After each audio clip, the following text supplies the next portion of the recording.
नमस्कार, मी ज्योतिष योगेश प्रभाकर वनगे, श्रीरात्र ज्योतिष कार्यालयातून आज आपल्याशी संवाद साधत आहे. जे आपण दत्त जयंतीनिमित्त जी मालिका करत आहोत, त्या मालिकेमध्ये जो दत्त महाराजांनी केलेला जो पुढचा गुरु आहे, त्याबद्दल आपण थोडीशी माहिती घेऊया.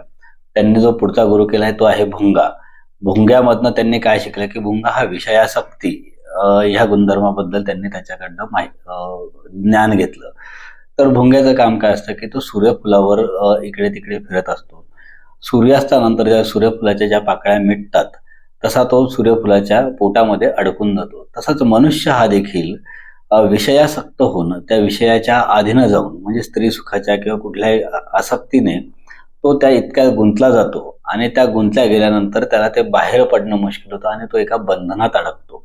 मग असं बंधनात अडकू नये आणि अशा पद्धतीने आपलं आयुष्य होऊ नये ह्याकरता दत्त महाराजांनी भ्रमर किंवा आपण मराठी आत्ता टर्म मध्ये म्हणूया भुंगा ह्याकडनं विषय आसक्ती हा गुणधर्म घेतला आणि त्या आसक्तीपासून दूर राहावं हे त्यांनी पुढे आपल्यासाठी लोकांना तसं ज्ञान प्रबोधन दिलं.